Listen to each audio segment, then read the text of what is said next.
Karma itu tidak diwariskan ke anak, apalagi cucu, sedikit pun. Jadi setiap orang benar-benar bertanggung jawab pada apa yang dia lakukan sendiri. Tapi tidak jarang anak yang lahir di satu keluarga yang sama atau anak yang dilahirkan oleh orang tua itu punya karma yang uh, kadang-kadang mirip. Ya. Contoh, ini ada suami istri ya, mereka hidup dari mencuri. Memang hidup dari mencuri. Ya. Emang ada Bante orang hidup dari mencuri? Ya, dari pengalaman hidup saya ada. Ya, ada misalkan sindikat yang khusus mencuri spare part mobil. Ya, bahkan ada tempat jualannya. Satu jalan jualan spare part mobil yang konon kata orang itu curian. Ya, masyarakat juga tahu, tapi kononnya saya tidak ada buktinya. Nah, suami istri hidup dari mencuri. Lalu lahirlah anaknya. Mereka satu keluarga menjalani hidup yang sulit. Menjalani hidup yang sulit dari buah karma perbuatannya sendiri. Otomatis kan anaknya ikut sulit. Ya, kalau ayah ibunya kesulitan, anaknya jadi ikut kesulitan. Itulah muncul pemikiran bahwa apa yang dilakukan orang tua turun ke anak. Karena anak ikut sulit.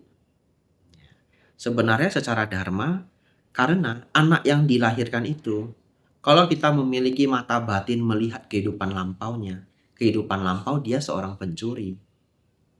Iya. Jadi kehidupan yang lampau dia seorang pencuri, lahir di keluarga pencuri yang harus mengalami begitu banyak kesulitan. Ya, mungkin ayahnya sering masuk penjara, ayahnya keluar, ibunya masuk penjara. Di masyarakat tidak ada yang percaya mereka satu keluarga dan sebagainya dan sebagainya. Oleh karena itu, coba cari di masyarakat, pasti ketemu. Orang yang lahir dari ayahnya itu kriminal, even kriminal yang tingkat tinggi, yang semua orang tahu banyak pembunuhan, banyak kejahatan yang dilakukan. Anaknya baik-baik aja. Even anaknya jadi dokter atau anaknya jadi suster. Ya, dan anaknya tidak bangga dengan apa yang dilakukan orang tuanya, tapi anaknya baik-baik aja. Anda cari, pasti ketemu. Ya, Anda ketemu satu saja, itu berarti sudah membuktikan bahwa teori itu tidak benar. Ya, dan Anda akan menemukan banyak, bukan satu. Orang tuanya jahat atau lakukan bisnis yang jahat, anaknya baik-baik. Dan ada yang bahkan anaknya jadi baik banget. Anaknya jadi baik banget. Kontribusi ke masyarakat. Ada loh. Lalu ketika ditanya, kenapa Anda senang sekali berkontribusi ke masyarakat? Ya, karena saya dari kecil sudah melihat bahwa menyakiti orang lain itu tidak pernah ada manfaatnya. Saya tidak mau seperti orang tua saya, ya toh? Dia malah baik banget. Dan dia tidak ada karma buruk apa-apa yang terjadi pada anak tersebut. Ya, jadi ini juga pesan untuk semua termasuk yang online ya, bahwa apa yang dilakukan orang tua itu tidak ada hubungannya atau karmanya tidak diwariskan ke kita. Kalau kita sendiri menjadi banyak kesialan dalam hidup kita, itu semua adalah karma buruk lampau kita sendiri yang berbuah. Ya, kita pun tidak menyalahkan orang tua. Begitu Bu ya. Ya, semoga bisa dipahami. Kita cari proof real story. Ya, itu PR-nya Cici ya. Ya, cari dulu real story. Ya, ini orang lahir dari gangster, ayah ibunya gangster beneran ya. Cari real story, anaknya baik banget dan sukses ya. Cari 2 atau 3 real story ya. Lalu kita kasih lihat dia dalam bentuk story. Jadi kita benar-benar memberitahu bahwa hidup seorang anak itu ya bukan hidup orang tuanya. Ya, tentu ada pengaruh. Pengaruhnya itu kalau orang tua berbuat jahat, anak juga menanggung rasa malu. Contoh ya, ya itu real gitu. Tapi bukan berarti hidup kita jadi terrible, ya jadi buruk gara-gara orang tua. Nah, kita kasih real story ke mereka. Ya. Saya pikir itu ya salah satu caranya. Ya, kasih story. Ya. Dan itu sangat sukses. Story itu lebih lebih langsung diterima daripada teori apapun. Apa cerita yang bagus ya, yang relate, bahwa setiap orang mewarisi karmanya masing-masing. Koruptor. Silakan cari koruptor, nama-nama besar di dunia. Ya. Kalau saya spesifik ngomong namanya kan ini direkam, kasihan saya. Yang datang itu bukan hanya endorse, bisa juga ancaman ya. Apa maksud Anda menyebut nama orang tua saya? Kan begitu ya. Baik, Anda cari koruptor-koruptor level dunia. Siapa aja, di negara apa aja. Anda akan menemukan dia punya anak yang berkontribusi untuk masyarakat. Tidak lagi di dunia politik, malah jadi dermawan, jadi filantropis, dan tidak mengalami hal-hal aneh. Tidak sakit, tidak cacat, tidak apa. Padahal ayahnya jahat, korupsi. Korupsi itu adalah kejahatan yang sangat luar biasa, tapi tidak langsung disadari orang.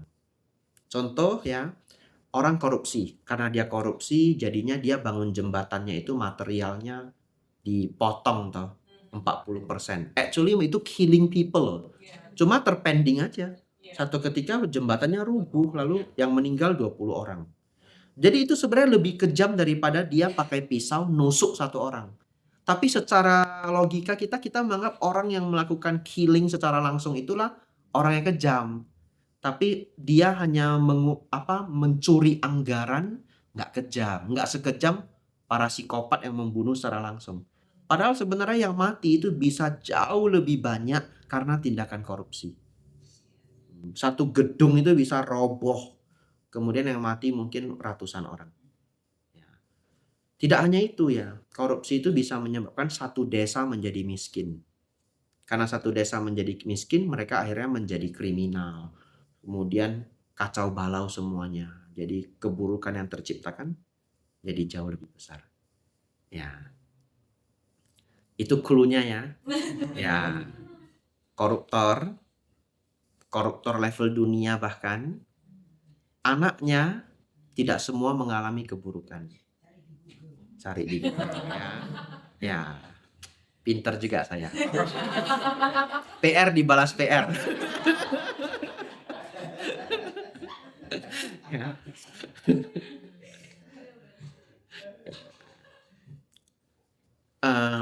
Si sang ibu itu kan masih membentuk sang bayi. Ya, jadi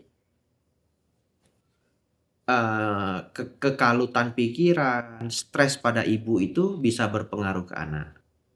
Ya. Jadi kadang-kadang kalau secara sains sih itu semua tidak masuk akal. Tapi kalau dia mempercayainya dengan begitu kuat, bisa saja bisa membawa pengaruh ke anak bayi tersebut. Ya, dalam kedokteran kita sebut placebo. Ya, saya tidak tahu sih apakah placebo sang ibu bisa turun ke anak apa enggak. Tapi dari beberapa pengalaman para ibu itu turun gitu. Iya. Kayak pas hamil itu dia takut, misalnya pas hamil kerusuhan, jadi dia sering terkejut. Anaknya jadi anak yang cukup penakut. Ya, hal-hal seperti itu ya. Ya, itu masih sangat masuk akal karena yang membentuk anak itu masih adalah sang ibu. Jadi itu sih logikanya ya. Itu juga mitos kok. Kalau kita survei juga banyak yang baik-baik aja. Ya, mitos ya. Apalagi di Tiongkok, bisnis farm yang kejam-kejam itu bukan hanya walet. Banyak loh. Ya. Madu pun juga ini. Iya, ya. Farm itu banyak sekali kekejaman di dalamnya. Tapi anak bosnya pemilik farm itu ya tidak cacat semua. Ya, kalau mau ya bisa ya, bisa tidak ya. Tetapi kalaupun dia mendapatkan anak yang cacat, anak itu menjadi cacat bukan karena perbuatan ayah ibunya. Anak itu menjadi cacat karena karma buruk dia di kehidupan lampau. Jadi dia berjodoh dengan orang tua. Jadi si orang tua punya karma mendapatkan anak cacat. Si anak karma buruknya berbuah memang harus mengalami kecacatan. Ya, karena jodoh itu mereka bertemu. Ya. Ya toh? Ya, kalau kita pergi survei ke pabrik, ada pabrik yang labornya itu motong ikan, bersihin ikan, dan semuanya hidup. Ya, kalau dia sambil kerja kemudian hamil kan dia tetap kerja juga. Ya, dan dari puluhan ribu karyawan, tidak semua lahir anaknya cacat toh. Ya, jadi ketika ketika tidak semua mengalami itu, kita tidak bisa menyimpulkan bahwa itu 100% akan terjadi. Ya, tapi kita bisa menyimpulkan ya bisa saja terjadi. Ya, apalagi secara dharma itu bukan hal yang baik toh. Ya, ketemu loh contohnya. Setelah saya jawab beberapa. Jadi saya sambil jawab otak saya muter. Ya, saya sengaja jawab juga. Ini ada waktu untuk saya berpikir ya. Ya. Ini memorinya berarti ya. Dan apa yang dianjurkan para orang tua itu juga benar loh. Dalam artian begini, seseorang sedang hamil ya, jangan motong ikan, jangan motong ayam, jangan motong hewan ya. Sebenarnya itu adalah ajaran dharma. Ajaran dharma itu ya masuk ke dalam banyak culture. Contoh culture Jawa. Orang Jawa dulu adalah Buddhis.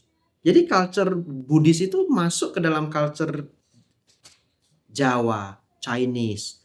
Chinese juga dulu Chinese itu sempat Buddhis. Sampai hari ini pun masih mayoritas Buddhis. Jadi Chinese culture itu di dalamnya sudah ada Buddhismnya. Nah, jadi yang dianjurkan oleh para orang tua itu adalah ketika kita hamil, rawatlah sila dengan baik. Kenapa? Supaya berjodoh dengan makhluk dari alam yang tinggi.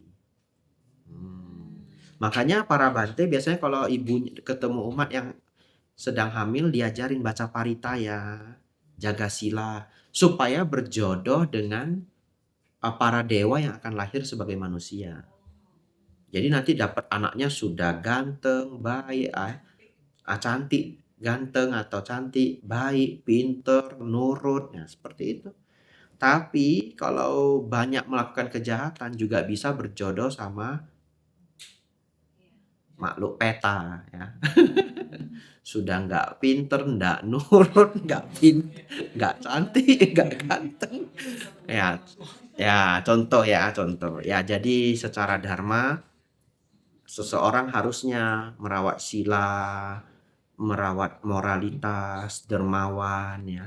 Terutama pada momen-momen penting misalkan kehamilan supaya punya jodoh dengan para dewa. Ya.